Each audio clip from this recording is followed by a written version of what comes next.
ਮੇਰਾ ਵਿਸ਼ਾ ਹੈਗਾ ਪੰਜਾਬੀ ਗਾਇਨ ਸੱਭਿਆਚਾਰ ਸਬਾਲਟਨ ਪ੍ਰਪੇਖ। ਮਨੋਰੰਜਨ ਆਰੰਭ ਤੋਂ ਹੀ ਮਨੁੱਖ ਦੀ ਲੋੜ ਰਹੀ ਹੈ। ਨ੍ਰਿਤ ਗਾਇਨ ਵਾਦਨ ਇਸੇ ਲੋੜ ਦੀ ਨਿਕਾਸ ਪ੍ਰਕਿਰਿਆ ਹੈ। ਜਦੋਂ ਭਾਰਤੀ ਸਮਾਜਿਕ ਵਿਵਸਥਾ ਨੂੰ ਗੌਰ ਨਾਲ ਵੇਖੀਏ ਤਾਂ ਸ਼੍ਰੇਣੀ ਵੰਡ ਵਿੱਚ ਇੱਕ ਧਿਰ ਮਨੋਰੰਜਨ ਪ੍ਰਦਾਨ ਕਰਨ ਵਾਲੀ ਵੀ ਰਹੀ ਹੈ। ਪੰਜਾਬ ਦੇ ਪ੍ਰਸੰਗ ਵਿੱਚ ਜਾਤ ਵਿਵਸਥਾ ਦੇ ਹਵਾਲੇ ਨਾਲ ਮਨੋਰੰਜਨ ਕਰਨ ਵਾਲੀ ਧਿਰ ਜ਼ਿਆਦਾਤਰ ਨਿਮਨ ਸ਼੍ਰੇਣੀ ਵਿੱਚ ਰਹੀ ਹੈ, ਜਿਸ ਦਾ ਕਾਰਨ ਕਿ ਨ੍ਰਿਤ ਗਾਇਨ ਵਾਦਨ ਨੂੰ ਕਦੇ ਵੀ ਉੱਚ ਵਰਗ ਦਾ ਕੰਮ ਨਹੀਂ ਗਿਣਿਆ ਗਿਆ। ਭਾਵ ਕਲਾ ਦੇ ਖੇਤਰ ਵਿੱਚ ਜਾਤ ਵਿਵਸਥਾ ਕਾਰਜ ਕਰਦੀ ਰਹੀ ਹੈ। ਇਹੀ ਕਾਰਨ ਹੈ ਕਿ ਕਲਾ ਨਾਲ ਜੁੜੇ ਵਿਅਕਤੀਆਂ ਲਈ ਕੰਜਰ ਸ਼ਬਦ ਦੀ ਵਰਤੋਂ ਹੁੰਦੀ ਰਹੀ ਹੈ। ਨਾਲ ਹੀ ਪੰਜਾਬ ਵਿੱਚ ਮਰਾਸੀ ਜਾਤ ਨੂੰ ਲੋਕ ਨਾਟ, ਲੋਕ ਸੰਗੀਤ, ਲੋਕ ਵਾਦਨ ਨਾਲ ਜੋੜ ਕੇ ਵੇਖਿਆ ਜਾਂਦਾ ਰਿਹਾ ਹੈ। ਭਾਵੇਂ ਇਹਨਾਂ ਦੀ ਕਲਾ ਦਾ ਆਨੰਦ ਰਾਜੇ ਮਹਾਰਾਜੇ ਵੀ ਮਾਣਦੇ ਰਹੇ ਹਨ, ਪਰ ਫਿਰ ਵੀ ਇਹਨਾਂ ਲਈ ਸਤਿਕਾਰ ਦਾ ਸਵੱਛ ਭਾਵ ਕਦੇ ਵੀ ਉਜਾਗਰ ਨਹੀਂ ਵੇਖਿਆ ਗਿਆ। ਜੇਕਰ ਕੋਈ ਹੋਰ ਵਰਗ ਦਾ ਵਿਅਕਤੀ ਇਸ ਕਲਾ ਨਾਲ ਜੁੜਦਾ ਸੀ ਤਾਂ ਉਸ ਨੂੰ ਕਿਹਾ ਜਾਂਦਾ ਸੀ ਕਿ ਕਿੱਧਰ ਮਰਾਸੀਆਂ ਵਾਲੇ ਕੰਮ ਵਿੱਚ ਪੈ ਗਿਆ। ਭਾਵ ਮਰਾਸੀ ਸ਼ਬਦ ਮਿਹਣੇ ਵਜੋਂ ਵਰਤਿਆ ਜਾਂਦਾ ਰਿਹਾ ਹੈ। ਇਉਂ ਸਪਸ਼ਟ ਹੈ ਕਿ ਮਨੋਰੰਜਨ ਜਗਤ ਵਿੱਚ ਕੇਂਦਰ ਵਿੱਚ ਹੁੰਦਿਆਂ ਵੀ ਇਹਨਾਂ ਕਲਾਕਾਰਾਂ ਨੂੰ ਸਬਾਲਟਨ ਦੇ ਤੌਰ 'ਤੇ ਹੀ ਦੇਖਿਆ ਗਿਆ। ਜਦੋਂ ਆਧੁਨਿਕ ਪੰਜਾਬੀ ਗਾਇਨ ਸੱਭਿਆਚਾਰ ਦੇ ਇਤਿਹਾਸ ਨੂੰ ਵੇਖੀਏ ਤਾਂ ਸਿਮਰਨਜੀਤ ਸਿੰਘ ਨੇ ਆਪਣੇ PhD ਦੇ ਖੋਜ ਕਾਰਜ ਵਿੱਚ ਕਾਫੀ ਸਾਰੀਆਂ ਜਿਹੜੀਆਂ ਪੰਜਾਬੀ ਸੱਭਿਆਚਾਰ ਦੇ ਵਿੱਚ ਜਾਂ ਗਾਇਕੀ ਦੀ ਪਰੰਪਰਾ, ਖੁਸਰਿਆਂ ਦੀ ਗਾਇਕੀ, ਮਰਾਸੀਆਂ ਦੀ ਗਾਇਕੀ, ਇਹਨਾਂ ਦੀ ਗੱਲ ਕੀਤੀ ਹੈ। ਔਰ ਇਹਦੇ 'ਚ ਜਿੰਨੀਆਂ ਵੀ ਧਿਰਾਂ ਹੈਗੀਆਂ ਉਹ ਸਾਰੀਆਂ ਨਿਮਨ ਵਰਗ ਦੇ ਨਾਲ ਸੰਬੰਧਿਤ ਹੈ। ਜ਼ਿਕਰਯੋਗ ਹੈ ਕਿ ਇਹਨਾਂ ਸਭ ਤਰ੍ਹਾਂ ਦੀ ਗਾਇਕੀ ਵਿੱਚ ਜੋ ਲੋਕ ਸ਼ਾਮਲ ਸਨ ਉਹ ਸਮਾਜ ਦੇ ਨਿਮਨ ਵਰਗ ਨਾਲ ਸੰਬੰਧ ਸਨ। ਇਹਨਾਂ ਦੀ ਗਾਇਕੀ ਦਾ ਮੁੱਖ ਮਕਸਦ ਗਾਇਕੀ ਦੇ ਜ਼ਰੀਏ ਰੋਜੀ ਰੋਟੀ ਕਮਾਉਣਾ ਹੈ। ਹੌਲੀ ਹੌਲੀ ਗਾਇਕੀ ਦੀ ਪੂਰੀ ਪ੍ਰਕਿਰਿਆ ਦਾ ਮੁਹਾਂਦਰਾ ਬਦਲਣਾ ਸ਼ੁਰੂ ਹੋਇਆ। ਪੰਜਾਬ 'ਚ ਲੰਮਾ ਸਮਾਂ ਨਿਮਨ ਵਰਗ ਇਹਨਾਂ ਕਲਾਵਾਂ ਨਾਲ ਜੁੜਿਆ ਰਿਹਾ। ਫਿਰ ਉੱਚ ਵਰਗ ਦੇ ਵਿਅਕਤੀ ਇਸ ਵੱਲ ਰੁਖ ਕਰਨ ਲੱਗੇ। ਜਿਵੇਂ ਕਿ ਪਹਿਲਾਂ ਵੀ ਗੱਲ ਕੀਤੀ ਕਿ ਕਿੱਤੇ ਜਾਂ ਕਲਾ ਨੂੰ ਹਾਸ਼ੀਆਗਤ ਧਿਰਾਂ ਦਾ ਧੰਦਾ ਹੀ ਸਮਝਿਆ ਜਾਂਦਾ ਰਿਹਾ। ਖੁਸਰਿਆਂ ਦੇ ਨਾਚ ਗਾਣ ਵੀ ਭਾਵੇਂ ਸ਼ੁਭ ਮੌਕਿਆਂ 'ਤੇ ਹੁੰਦੇ ਸਨ, ਪਰ ਜਦੋਂ ਕੋਈ ਉੱਚ ਵਰਗ ਦਾ ਬੰਦਾ ਨ੍ਰਿਤ ਗਾਇਨ ਵੱਲ ਕਦਮ ਪੁੱਟਦਾ ਸੀ ਤਾਂ ਉਸ ਨੂੰ ਖੁਸਰਾ ਜਿਹਾ ਸ਼ਬਦ ਕਹਿ ਕੇ ਸੱਦਿਆ ਜਾਂਦਾ ਰਿਹਾ ਹੈ। ਪੰਜਾਬੀ ਗਾਇਨ ਸੱਭਿਆਚਾਰ 'ਚ ਬਦਲਾਅ ਉਦੋਂ ਵਾਪਰਦਾ ਹੈ ਜਦੋਂ ਗਾਇਕੀ ਰਿਕਾਰਡ ਹੁੰਦੀ ਹੈ। 1925-26 ਤੋਂ ਇਹ ਸਾਰਾ ਕੁਛ ਆਰੰਭ ਹੁੰਦਾ। ਪਹਿਲਾਂ ਤਵਿਆਂ ਦੀ ਗਾਇਕੀ ਹੁੰਦੀ ਹੈ, ਫਿਰ ਸਾਡੀ ਲੋਕ ਗਾਇਕੀ ਢੱਡ ਸਰੰਗੀ ਵਾਲੀ, ਫਿਰ 47 ਤੱਕ ਹੋਰ ਨਮੂਨੇ ਮਿਲਦੇ ਨੇ। ਉਸ ਤੋਂ ਬਾਅਦ 1960 ਤੋਂ ਬਾਅਦ ਗਾਣਾ ਗਾਇਕੀ ਆਰੰਭ ਹੁੰਦੀ। 1990 ਤੋਂ ਬਾਅਦ ਪੌਪ ਗਾਇਕੀ ਦਾ ਪ੍ਰਚਲਨ ਹੁੰਦਾ। 2000 ਤੋਂ ਬਾਅਦ ਇਸ ਦਾ ਮੁਹਾਂਦਰਾ ਪਾਲੀਵੁੱਡ, ਬਾਲੀਵੁੱਡ ਅਤੇ ਹਾਲੀਵੁੱਡ ਵਰਗਾ ਬਣ ਜਾਂਦਾ ਹੈ। ਇਹਦੇ 'ਚ ਕੁਛ ਜਿਹੜੀਆਂ ਧਿਰਾਂ ਸ਼ਾਮਲ ਨੇ: ਗੀਤਕਾਰ, ਗਾਇਕ, ਸੰਗੀਤਕਾਰ, ਸੰਗੀਤਕ ਕੰਪਨੀਆਂ ਅਤੇ ਸਜਿੰਦੇ। ਇਹ 4-5 ਧਿਰਾਂ ਨੇ ਜਿਨ੍ਹਾਂ ਬਾਰੇ ਮੈਂ ਆਪਣੀ ਗੱਲ ਕਰਨ ਜਾ ਰਿਹਾ। ਗਾਇਕ ਜਿਹੜੇ ਨੇ ਉਹ ਹਮੇਸ਼ਾ ਹੀ ਕੇਂਦਰ ਵਿੱਚ ਰਹੇ ਨੇ।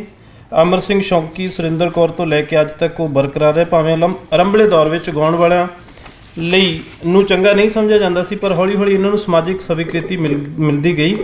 ਇਹ ਕਲਾ ਨਿਮਨ ਵਰਗ ਤੋਂ ਉੱਚ ਵਰਗ ਤੱਕ ਪਸਾਰ ਕਰਦੀ ਹੋਈ ਹੌਲੀ ਹੌਲੀ ਮੰਡੀ ਦੀ ਵਸਤੂ ਬਣ ਗਈ। ਅੱਜ ਪੰਜਾਬੀ ਗਾਇਕ ਹਾਲੀਵੁੱਡ, ਬਾਲੀਵੁੱਡ ਦੀ ਫਿਲਮਾਂ ਦੇ ਹੀਰੋ ਵਾਂਗ ਪੂਰੇ ਸਟਾਰਡਮ ਵਿੱਚ ਰਹਿੰਦਾ ਹੈ। ਉਸਦੀ ਫੀਸ ਲੱਖਾਂ ਵਿੱਚ ਹੈ। ਰਹਿਣਾ ਸਹਿਣਾ ਅਤੀ ਉੱਤਮ ਦਰਜੇ ਦਾ ਹੈ। ਆਸੇ-ਪਾਸੇ ਬਾਉਂਸਰਾਂ ਦਾ ਝੁਰਮਟ ਉਹਨਾਂ ਨੂੰ ਆਮ ਲੋਕਾਂ ਤੋਂ ਪਰੇ ਰੱਖਦਾ ਹੈ। ਗਾਇਕ ਦੀ ਚੜ੍ਹਤ ਕਰਕੇ ਸਿਆਸਤਦਾਨ ਵੀ ਇਹਨਾਂ ਪ੍ਰਤੀ ਨਰਮ ਨਜ਼ਰੀਆ ਰੱਖਦੇ ਹਨ। ਅੱਜ ਪੰਜਾਬੀ ਗਾਇਕ ਰੁਤਬੇ, ਪੈਸੇ ਅਤੇ ਸ਼ੋਹਰਤ ਪੱਖੋਂ ਅਸਮਾਨ 'ਤੇ ਹੈ। ਇਸ ਤੋਂ ਅਗਲੀ ਧਿਰ ਜਿਹੜੀ ਇਹਦੇ 'ਚ ਸੰਗੀਤਕ ਕੰਪਨੀਆਂ ਹੈਗੀਆਂ। ਪੰਜਾਬੀ ਗਾਇਨ ਸੱਭਿਆਚਾਰ ਦੂਜੀ ਧਿਰ ਸੰਗੀਤਕ ਜੋ ਇਸ ਸਾਰੀ ਪ੍ਰਕਿਰਿਆ ਨੂੰ ਲੋਕਾਂ ਤੱਕ ਪਹੁੰਚਾਉਂਦੀਆਂ ਨੇ। ਕੈਸੇਟ ਅਤੇ CD ਦੇ ਦੌਰ ਤੱਕ ਇਹਨਾਂ ਦੀ ਕਮਾਈ ਕਰੋੜਾਂ ਵਿੱਚ ਰਹੀ ਹੈ। ਗਾਇਕ, ਗੀਤਕਾਰ ਇਹਨਾਂ ਕੰਪਨੀਆਂ ਦੇ ਨਾਲ ਕਾਗਜ਼ੀ ਤੌਰ 'ਤੇ ਬੌਂਡ ਵੀ ਹੁੰਦੇ ਸਨ। ਅਖਾੜਿਆਂ ਦਾ ਵਧੇਰੇ ਸ਼ੇਅਰ ਵੀ ਇਹ ਕੰਪਨੀਆਂ ਹੀ ਰੱਖਦੀਆਂ ਸਨ। ਮੁਨਾਫੇ ਦੇ ਇਸ ਦੌਰ ਵਿੱਚ ਕਿਉਂਕਿ ਗੀਤ ਵਧੇਰੇ ਕਰਕੇ YouTube, Spotify, Apple Music, Jio Saavn, Wynk Music ਆਦਿ ਮਾਧਿਅਮ ਰਾਹੀਂ ਪਸਾਰ ਕਰਦਾ ਹੈ। ਇਸ ਲਈ ਹੁਣ ਗਾਇਕਾਂ ਨੇ ਵਧੇਰੇ ਤੌਰ 'ਤੇ ਆਪਣੇ ਚੈਨਲ ਅਕਾਊਂਟ ਵੀ ਬਣਾ ਲਏ ਹਨ ਅਤੇ ਇਹ ਸਿੱਧੇ ਤੌਰ 'ਤੇ ਆਪਣੀ ਕਮਾਈ ਆਪ ਕਰਦੇ ਹਨ। ਇਹਨਾਂ ਕੋਲ ਆਪਣਾ ਜਿਹੜੀਆਂ ਕੰਪਨੀਆਂ ਹੈ, ਫਿਰ ਵੀ ਇਹਨਾਂ ਦਾ ਦਬਦਬਾ ਉਵੇਂ ਹੀ ਹੈ ਕਿਉਂਕਿ ਇਹਨਾਂ ਕੋਲ ਬਹੁਤ ਸਾਰਾ ਭੰਡਾਰ ਪਿਆ ਹੋਇਆ, ਕਾਪੀਰਾਈਟ ਪਏ ਹੋਏ ਨੇ। ਇਸ ਪ੍ਰਸੰਗ ਵਿੱਚ ਅਸੀਂ T Series, ਸਮੈਰੂ, ਸਪੀਡ ਰਿਕਾਰਡ, ਵਾਈਟ ਹਿਲ, ਬਹੁਤ ਸਾਰੀਆਂ ਕੰਪਨੀਆਂ ਜਿਹੜੀਆਂ ਨੇ। ਪੰਜਾਬੀ ਗਾਇਕੀ ਵਿੱਚ ਰਿਕਾਰਡਿੰਗ ਦਾ ਆਰੰਭ HMV ਤੋਂ ਹੁੰਦਾ ਹੈ, ਜਿਸ ਦਾ ਪਹਿਲਾ ਨਾਮ G ਗ੍ਰਾਮੋਫੋਨ ਕੰਪਨੀ ਸੀ। ਉਸ ਉਪਰੰਤ ਰੀਗਲ, ਓਡੀਅਨ, ਕੋਲੰਬੀਆ, ਯੰਗ ਇੰਡੀਆ ਇਹ ਕੰਪਨੀਆਂ ਮੁੱਢਲੇ ਦੌਰ ਵਿੱਚ ਸ਼ੁਮਾਰ ਰਹੀਆਂ। ਇਹਨਾਂ ਵਿੱਚੋਂ ਸਿਰਫ HMV ਕੰਪਨੀ ਹੈਗੀ ਸੀ ਜਿਹੜੀ ਰਾਇਲਟੀ ਦਿੰਦੀ ਸੀ, ਜਿਹਦੇ 'ਚ 7.5% ਰਾਇਲਟੀ ਦਿੱਤੀ ਜਾਂਦੀ ਸੀ। ਉਹਦੇ 'ਚ 5% ਜਿਹੜਾ ਉਹ ਗਾਇਕ ਨੂੰ ਦਿੱਤਾ ਜਾਂਦਾ ਸੀ, 2.5% ਗੀਤਕਾਰ ਨੂੰ ਦਿੱਤਾ ਜਾਂਦਾ ਸੀ। ਇਸ ਤੋਂ ਬਿਨਾਂ ਹੋਰ ਕੋਈ ਵੀ ਕੰਪਨੀਆਂ ਜਿਹੜੀ ਉਹ ਰਾਇਲਟੀ ਨਹੀਂ ਦਿੰਦੀ ਸੀ। ਇਹ ਮੈਂ ਆਰਥਿਕ ਪੱਖੋਂ ਜਿਹੜੀ ਗੱਲ ਕਰ ਰਿਹਾ ਕਿ ਕਿਵੇਂ ਉਹ ਗਾਇਕ ਨੂੰ ਜਾਂ ਗੀਤਕਾਰ ਨੂੰ ਦਿੰਦੇ ਸੀ, ਪਰ ਇਸ ਤੋਂ ਬਿਨਾਂ ਗੀਤਕਾਰ ਨੂੰ ਹੋਰ ਪੈਸੇ ਨਹੀਂ ਮਿਲਦੇ ਸੀ। ਅੱਗੇ ਜਿਹੜਾ ਧਿਰ ਹੈਗੀ ਇਹਦੇ 'ਚ ਗੀਤਕਾਰ ਆ। ਪੰਜਾਬੀ ਗਾਇਨ ਸੱਭਿਆਚਾਰ 'ਚ ਗੀਤਕਾਰ ਦੀ ਸਥਿਤੀ ਕਦੇ ਵੀ ਸੁਖਾਵੀਂ ਨਹੀਂ ਰਹੀ। ਬਹੁਤ ਘੱਟ ਗਾਇਕ ਜੋ ਗੀਤਕਾਰ ਨੂੰ ਕਦੇ ਅਦਾਇਗੀ ਬਹੁਤ ਘੱਟ ਗਾਇਕ ਹਨ ਜੋ ਗੀਤਕਾਰ ਨੂੰ ਕੋਈ ਅਦਾਇਗੀ ਕਰਦੇ ਹਨ। ਵਧੇਰੇ ਗੀਤਕਾਰ ਸਬਾਲਟਨ ਦੀ ਹੋਣੀ ਹੰਡਾਉਂਦੇ ਰਹੇ ਹਨ। ਜਿਵੇਂ ਕਿ ਪਹਿਲਾਂ ਵੀ ਗੱਲ ਕੀਤੀ ਹੈ ਕਿ ਸਿਰਫ HMV ਕੰਪਨੀ ਹੀ ਗੀਤਕਾਰ ਨੂੰ 2.5% ਰਾਇਲਟੀ ਦਿੰਦੀ ਸੀ, ਕੋਈ ਹੋਰ ਕੰਪਨੀ ਨਹੀਂ ਦਿੰਦੀ ਸੀ। ਇਸ ਲਈ ਕੁਝ ਕੁ ਨੂੰ ਛੱਡ ਕੇ ਬਹੁਤੇ ਗੀਤਕਾਰ ਆਰਥਿਕ ਥੁੜ ਦਾ ਸ਼ਿਕਾਰ ਹੋਏ।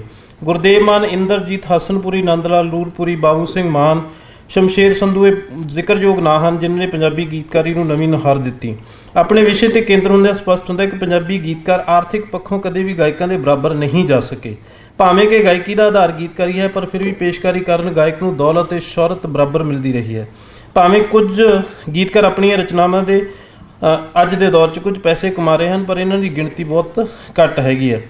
ਜਦੋਂ ਮੈਂ ਇਸ ਪੇਪਰ ਨੂੰ ਲਿਖ ਰਿਹਾ ਸੀ ਤਾਂ ਮੈਂ ਘੱਟੋ ਘੱਟ 50 ਦੇ ਕਰੀਬ ਗੀਤਕਾਰਾਂ ਨਾਲ ਗੱਲ ਕੀਤੀ ਹੈ, ਤਾਂ ਉਹਦੇ 'ਚ ਜ਼ਿਆਦਾਤਰ ਜਿਹੜੇ 90% ਡਾਟਾ ਮੇਰੇ ਕੋਲ ਇਹੀ ਹੈ ਕਿ ਸਥਿਤੀ ਕੋਈ ਬਹੁਤੀ ਅੱਛੀ ਨਹੀਂ ਆ।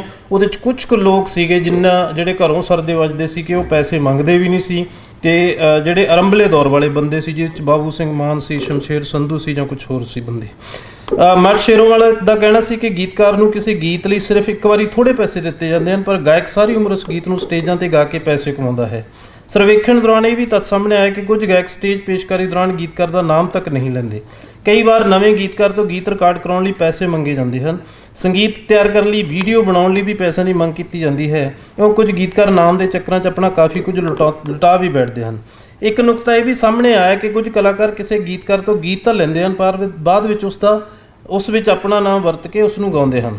ਕੁਝ ਪੁਰਾਣੇ ਗੀਤਕਾਰਾਂ ਦਾ ਕਹਿਣਾ ਕਿ ਅਜਿਹੇ ਗੀਤਕਾਰਾਂ ਨੂੰ ਆਪਣੀ ਪੈਂਠ ਆਪ ਬਣਾਉਣੀ ਚਾਹੀਦੀ ਹੈ। ਇੱਕ ਜਿਹੜੀ ਹੋਰ ਤੱਥ ਸਾਹਮਣੇ ਆਇਆ ਕਿ ਪੰਜਾਬ ਵਿੱਚ ਗੀਤਕਾਰਾਂ ਨਾਲ ਸੰਬੰਧਿਤ ਕੋਈ ਅਜਿਹੀ ਸੰਸਥਾ ਨਹੀਂ ਜਿੱਥੇ ਉਹ ਇਕਜੁੱਟ ਹੋ ਕੇ ਆਪਣੇ ਹੱਕਾਂ ਲਈ ਲੜ ਸਕਣ। ਨਾ ਹੀ ਗਾਇਕੀ ਦੇ ਪੱਖ ਤੋਂ ਕੋਈ ਵਿਧੀ ਵਿਧਾਨ ਹੈ। ਦੂਜੇ ਪਾਸੇ ਕੌਮੀ ਪੱਧਰ 'ਤੇ ਦਾ Indian Performing Right Society IPRS ਹੈਗੀ ਆ, ਜੋ ਸੰਗੀਤ ਦੇ ਖੇਤਰ ਵਿੱਚ ਕਾਪੀਰਾਈਟ ਲਈ ਅਤੇ ਰਾਇਲਟੀ ਲਈ ਕੰਮ ਕਰਦੀ ਹੈ। ਪੰਜਾਬ ਦੇ ਬਹੁਤ ਸਾਰੇ ਜਿਹੜੇ ਸੰਗੀਤਕਾਰ ਜਾਂ ਗੀਤਕਾਰ ਇਸ ਦੇ ਮੈਂਬਰ ਹਨ, ਪਰ ਬਹੁਤ ਘੱਟ ਲੋਕ ਹਨ। ਮੈਂ ਇਹਦੇ ਬਾਰੇ ਵੀ ਜਦੋਂ ਸਰਵੇਖਣ ਕੀਤਾ, ਪੰਜਾਬ ਵਿੱਚ ਇਸ ਤਰ੍ਹਾਂ ਦੀ ਸੰਸਥਾ ਨਾ ਬਣਨ ਪਿੱਛੇ ਇਹ ਵੀ ਤੱਥ ਸਾਹਮਣੇ ਆਇਆ ਕਿ ਗੀਤਕਾਰ ਇਸ ਗੱਲੋਂ ਡਰਦੇ ਰਹੇ ਕਿ ਜੇ ਕਿਤੇ ਰਾਇਲਟੀ ਦੇ ਚੱਕਰ ਵਿੱਚ ਗਾਇਕ ਸਾਡੇ ਗੀਤ ਹੀ ਗਾਉਣੇ ਨਾ ਕਿਤੇ ਬੰਦ ਕਰ ਦੇਣ। ਮੈਂ ਇਹਦੇ ਬਾਰੇ ਬਾਬੂ ਸਿੰਘ ਮਾਨ, ਸ਼ਮਸ਼ੇਰ ਸੰਧੂ ਹੋਰਾਂ ਨਾਲ ਵੀ ਗੱਲ ਕੀਤੀ ਤਾਂ ਉਹਨਾਂ ਨੇ ਕੋਈ ਮੈਨੂੰ ਸਪਸ਼ਟ ਉੱਤਰ ਨਹੀਂ ਦਿੱਤਾ ਕਿ ਵੀ ਤੁਸੀਂ, ਮੈਂ ਕਿਹਾ ਇਸ ਬਾਰੇ ਕਦੇ ਤਰੱਦਦ ਨਹੀਂ ਕੀਤਾ ਕਿ ਇਸ ਤਰ੍ਹਾਂ ਦੀ ਸੰਸਥਾ ਬਣੇ। ਤਾਂ ਉਹਨਾਂ ਨੂੰ ਲੱਗਿਆ ਕਿ ਇਕਜੁੱਟ ਤਾਂ ਉਹਨਾਂ ਨੇ ਕੋਸ਼ਿਸ਼ ਹੀ ਨਹੀਂ ਕੀਤੀ, ਕਿ ਹਰ ਵਾਰੀ ਗੱਲ ਬਣਦੀ ਸੀ ਜੀ ਫਿਰ ਟਲ ਜਾਂਦੀ ਸੀ। ਗੀਤਕਾਰ ਦੀ ਤਰਾਸਦਿਕ ਸਥਿਤੀ ਦੇਣ ਹੈ ਕਿ ਪੰਜਾਬ ਦੇ ਬਹੁਤ ਸਾਰੇ ਗੀਤਕਾਰ ਬਾਅਦ 'ਚ ਆਪ ਗਾਉਣ ਲੱਗ ਪਏ, ਜਿਨ੍ਹਾਂ 'ਚ ਦੇਬੀ ਮਖਸੂਸਪੁਰੀ, ਰਾਜ ਬਰਾੜ, ਬਲਵੀਰ ਬੋਪਾ ਰਾਏ, ਹੈਪੀ ਰਾਏਕੋਟੀ, ਕਰਨ ਔਜਲਾ, ਸਿੱਧੂ ਮੂਸੇਵਾਲਾ, ਇਸ ਤਰ੍ਹਾਂ ਹੋਰ ਬਹੁਤ ਸਾਰੇ ਨਾਮ ਹੈਗੇ ਨੇ। ਅਗਲੀ ਤੇ ਰਾਏ ਦੇ ਵਿੱਚ ਜਿਹੜੀ ਸਜਿੰਦਿਆਂ ਦੀ ਆ, ਪੰਜਾਬੀ ਗਾਇਨ ਸੱਭਿਆਚਾਰ ਦੇ ਦ੍ਰਿਸ਼ ਵਿੱਚ ਸਜਿੰਦਿਆਂ ਦੀ ਵੀ ਕੋਈ ਬਹੁਤੀ ਸਤਿਕਾਰਤ ਜ਼ਿੰਦਗੀ ਨਹੀਂ ਹੈ। ਆਰਥਿਕ ਅਤੇ ਸਮਾਜਿਕ ਪੱਖੋਂ ਹਮੇਸ਼ਾ ਵਿੱਥ 'ਤੇ ਹੀ ਰਹੇ ਹਨ। ਜਿੱਥੇ ਗਾਇਕ ਆਪ ਲੱਖਾਂ ਰੁਪਏ ਕਮਾਉਂਦੇ, ਉੱਥੇ ਸਜਿੰਦਿਆਂ ਨੂੰ ਨਿਗੂਣੀ ਰਾਸ਼ੀ ਦਿੱਤੀ ਜਾਂਦੀ ਹੈ। ਦੂਜੀ ਗੱਲ ਇਹ ਵੀ ਹੈ ਕਿ ਇਹਨਾਂ ਨੂੰ ਵਜਾਉਣ ਵਾਲੇ ਕਹਿ ਕੇ ਸਤਿਕਾਰ ਦੀਆਂ ਨਜ਼ਰਾਂ ਨਾਲ ਨਹੀਂ ਦੇਖਿਆ ਜਾਂਦਾ ਸੀ। ਪੰਜਾਬ ਵਿੱਚ ਬਹੁਤ ਸਾਰੇ ਚੁਟਕਲੇ ਢੋਲਕੀ ਵਾਲੇ 'ਤੇ ਹੀ ਬਣਦੇ ਰਹੇ ਹਨ, ਭਾਵ ਢੋਲਕੀ ਵਾਲਾ ਤਿਸਕਾਰ ਦੀ ਭਾਵਨਾ ਨਾਲ ਹੀ ਦੇਖਿਆ ਜਾਂਦਾ ਹੈ। ਖੋਜ ਦੌਰਾਨ ਕੁਝ ਸਜਿੰਦਿਆਂ ਨਾਲ ਗੱਲ ਕੀਤੀ, ਜਿਨ੍ਹਾਂ ਦੱਸਿਆ ਕਿ ਗਾਇਕ ਸਾਲ 2 ਸਾਲ ਬਾਅਦ ਇਸ ਕਰਕੇ ਸਜਿੰਦਾ ਬਦਲ ਲੈਂਦੇ ਹਨ ਕਿ ਹੁਣ ਇਹ ਪੁਰਾਣਾ ਹੋ ਚੁੱਕਿਆ ਅਤੇ ਇਸ ਨੂੰ ਵੱਧ ਪੈਸਾ ਦੇਣਾ ਪੈਂਦਾ ਹੈ। ਨਾਲ ਹੀ ਕਈ ਵਾਰ ਜਦੋਂ ਕੋਈ ਗਾਇਕ ਕਿਤੇ ਹੋਰ ਸ਼ਿਫਟ ਹੋ ਜਾਂਦਾ ਹੈ ਤਾਂ ਉੱਥੋਂ ਨਵੇਂ ਸਜਿੰਦੇ ਲੱਭ ਲੈਂਦਾ ਹੈ। ਮੰਜੇ ਹੋਏ ਸਜਿੰਦੇ ਆਰਥਿਕ ਥੁੜ ਦਾ ਸ਼ਿਕਾਰ ਹੋ ਜਾਂਦੇ ਹਨ। ਖੋਜ ਦੌਰਾਨ ਇਹ ਤੱਥ ਸਾਹਮਣੇ ਆਇਆ ਕਿ 2000 ਤੋਂ ਪਹਿਲਾਂ ਤੱਕ ਸਜਿੰਦੇ ਜਿਹੜੇ ਗਾਇਕ ਅਤੇ ਸਜਿੰਦੇ ਇਕੱਠੇ ਜਾਂਦੇ ਸੀ, ਪਰ ਅੱਜ ਕੱਲ੍ਹ ਅੱਗੇ ਜਿਹੜੇ ਗਾਇਕ ਨੇ ਉਹਨਾਂ ਨੇ ਮੈਨੇਜਰ ਰੱਖੇ ਹੋਏ ਆ, ਉਹੀ ਸਜਿੰਦਿਆਂ ਨਾਲ ਗੱਲ ਕਰਦਾ, ਉਹੀ ਸਟੇਜ ਦੇ ਉੱਤੇ ਪੇਸ਼ਕਾਰੀ ਹੁੰਦੀ। ਉਸ ਤੋਂ ਬਾਅਦ ਉਹਨਾਂ ਨਾਲ ਕੋਈ ਇਸ ਤਰ੍ਹਾਂ ਦੀ ਸਾਂਝ ਨਹੀਂ ਹੈਗੀ, ਪ੍ਰੋਫੈਸ਼ਨਲ ਸਾਂਝ ਹੀ ਹੈਗੀ ਆ। ਤਕਨੀਕ ਦੇ ਯੁੱਗ ਨੇ ਸਜਿੰਦਿਆਂ ਨੂੰ ਵੱਡੀ ਮਾਰ ਇਹ ਵੀ ਪਾਈ ਹੈ ਕਿ ਹੁਣ ਰਿਕਾਰਡਿੰਗ ਸਮੇਂ ਕੁਝ ਵੀ ਲਾਈਵ ਨਹੀਂ ਹੁੰਦਾ, ਸਭ ਕੁਝ ਕੰਪਿਊਟਰ ਸੌਫਟਵੇਅਰ ਨਾਲ ਹੀ ਹੋ ਰਿਹਾ ਹੈ। ਲੋਕਾਂ ਦਾ ਵੈਸਟਰਨ ਸੰਗੀਤ ਵੱਲ ਝੁਕਾਅ ਵਧਣ ਕਰਕੇ ਪੰਜਾਬੀ ਲੋਕ ਸੰਗੀਤ ਅਤੇ ਸਜਿੰਦੇ ਅਲੋਪ ਹੋ ਰਹੇ ਹਨ। ਵੈਸਟਰਨ ਸੰਗੀਤ ਵਿੱਚ ਸਿੰਥੇਸਾਈਜ਼ਰ ਨਾਲ ਹੀ ਸੰਗੀਤ ਬਣਦਾ ਹੈ। ਸੰਗੀਤ ਬਣਾਉਣ ਵਾਲੇ ਸੌਫਟਵੇਅਰ ਵਿੱਚ ਹੀ ਸਭ ਕੁਝ ਮੌਜੂਦ ਹੁੰਦਾ ਹੈ। ਲਾਈਵ ਸੰਗੀਤ ਸਾਜ਼ਾਂ ਦੀ ਵਰਤੋਂ ਨਹੀਂ ਕੀਤੀ ਜਾਂਦੀ।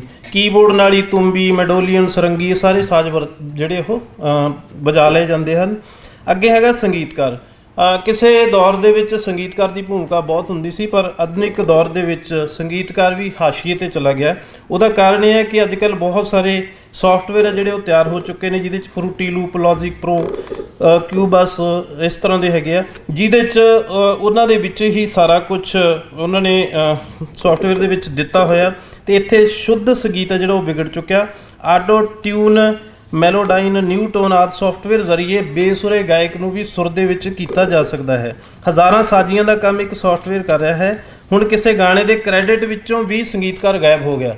ਸਾਡੇ ਤੁਸੀਂ ਦੇਖਦੇ ਹੋਵੋਗੇ ਕਿ ਗਾਣਿਆਂ ਦੇ ਵਿੱਚ ਜਿਹੜੇ ਕ੍ਰੈਡਿਟ ਮਿਊਜ਼ਿਕ ਦੀ ਥਾਂ 'ਤੇ ਉੱਥੇ ਦੇਸੀ ਕ੍ਰਿਊ, ਦੇਸੀ ਰੂਟ, ਸਾਈਕੋ ਸਟਾਈਲ, ਵੈਸਟਰਨ ਪੇਂਡੂ ਇਹ ਲੇਬਲ ਆ ਜਿਹੜੇ ਉਹ ਬਣ ਚੁੱਕੇ ਨੇ। ਇਸੇ ਤਰ੍ਹਾਂ ਇੱਕ ਗੋਸਟ ਪ੍ਰੋਡਕਸ਼ਨ ਦਾ ਕੰਮ ਸ਼ੁਰੂ ਹੋਇਆ ਹੋਇਆ ਕਿ ਕੋਈ ਜਿਹੜਾ ਹੋਰ ਸੰਗੀਤਕਾਰ ਹੁੰਦਾ, ਉਹ ਤੋਂ ਛੋਟਾ ਸੰਗੀਤਕਾਰ ਹੁੰਦਾ, ਉਹ ਤੋਂ ਸੰਗੀਤ ਬਣਾ ਲਿਆ ਜਾਂਦਾ ਤੇ ਉਹਨੂੰ ਵਰਤਦਾ ਵੱਡਾ ਤੇ ਕ੍ਰੈਡਿਟ ਦੇ ਨਾਮ ਵਿੱਚ ਉਹ ਵੱਡੇ ਦਾ ਹੀ ਨਾਮ ਆਉਂਦਾ। ਇੱਕ ਐਂਡ ਦੇ ਵਿੱਚ ਮਾੜੀ ਜੀ ਗੱਲ ਕਰਨ ਵਾਲੀ ਹੈ, ਜਿਸ ਨੂੰ ਪੰਜਾਬੀ ਗਾਇਨ ਸੱਭਿਆਚਾਰ ਦਾ ਹਿੱਸਾ ਹੀ ਨਹੀਂ ਮੰਨਿਆ ਜਾਂਦਾ, ਉਹ ਹੈਗੇ ਨੇ ਕਾਰੀਗਰ, ਜਿਹੜੇ ਸਾਜ਼ ਬਣਾਉਣ ਵਾਲੇ ਕਾਰੀਗਰ ਨੇ। ਕਿਉਂਕਿ ਹੁਣ ਬਹੁਤ ਕੁਛ ਜਿਹੜਾ ਉਹ ਸਾਡਾ ਬਿਜਲਈ ਆ ਗਿਆ, ਤਾਂ ਇਹਦੇ 'ਚ ਜਿਹੜੇ ਇਲੈਕਟ੍ਰੋਨਿਕ ਤਬਲੇ ਆ ਗਏ ਨੇ, ਇਲੈਕਟ੍ਰੋਨਿਕ ਤਾਨਪੁਰੇ ਆ ਗਏ ਨੇ, ਤਾਂ ਜਿਹੜੇ ਸਾਜ਼ ਬਣਾਉਣ ਵਾਲੇ ਨੇ ਉਹ ਵੀ ਕਿਤੇ ਨਾ ਕਿਤੇ ਉਹਨਾਂ ਨੂੰ ਆਰਥਿਕ ਤੌਰ ਦੇ ਉੱਤੇ ਵੀ ਵੱਡਾ ਘਾਟਾ ਪੈ ਰਿਹਾ ਹੈ। ਇਹਦੇ 'ਚ ਇੱਕ ਜਿਵੇਂ ਹੁਣ ਅੱਜ ਕੱਲ੍ਹ ਔਕਟਾਪੈਡ ਆ, ਰੋਲੈਂਡ ਹੈਂਡਸੋਨਿਕ ਆ, ਸਿੰਥੇਸਾਈਜ਼ਰ ਹੈ, ਬਿਜਲਈ ਯੰਤਰ ਨੇ, ਜਿਹਦੇ 'ਚੋਂ ਤੁਸੀਂ ਢੋਲ, ਢੋਲਕੀ, ਢੱਡ, ਡੱਫ, ਚਿਮਟਾ, ਬੁਗਦੂ, ਹਾਰਮੋਨੀਅਮ, ਸਰੰਗੀ, ਬਾਂਸੁਰੀ, ਬੀਨ, ਤੁੰਬਾ, ਤੁੰਬੀ ਸਾਰੇ ਸਾਜ਼ਾਂ ਦੀਆਂ ਆਵਾਜ਼ਾਂ ਜਿਹੜੀਆਂ ਉਹ ਪ੍ਰਾਪਤ ਕਰ ਸਕਦੇ ਹੋ। ਦਰਜਨਾਂ ਜਿਹੜੇ ਸਾਜ਼ ਇਸ ਵਿੱਚ ਸਮੋ ਗਏ ਹਨ, ਤਾਂ ਇਹ ਕਿਤੇ ਨਾ ਕਿਤੇ ਕਾਰੀਗਰਾਂ ਦਾ ਕੰਮ ਵੀ ਉਹ ਖੁੱਸਿਆ ਹੈ। ਐਂਡ ਦੇ ਵਿੱਚ ਵੈਸੇ ਸਵੇਰੇ ਗੱਲ ਹੋ ਗਈ ਸੀਗੀ ਕਿ ਪੰਜਾਬੀ ਗਾਣਿਆਂ ਦੇ ਵਿੱਚ ਜਿਹੜਾ ਮੇਨ ਵਿਸ਼ਾ ਹੈਗਾ ਉਹ ਜੱਟ ਕੇਂਦਰਿਤ ਰਹਿੰਦਾ। ਪੰਜਾਬ ਦੇ ਵਿੱਚ ਬਹੁਤ ਸਾਰੀਆਂ ਜਾਤਾਂ ਨੇ ਪਰ ਉਹਨਾਂ ਨੂੰ ਨਹੀਂ ਛੋਇਆ ਜਾਂਦਾ। ਬਹੁਤ ਘੱਟ ਹੀ ਗੀਤ ਆ ਜਿਹੜੇ ਉਹ ਕਿਸੇ ਹੋਰ ਬਾਰੇ ਹੈਗੇ ਨੇ। ਬਹੁਤ ਸ਼ੁਕਰੀਆ।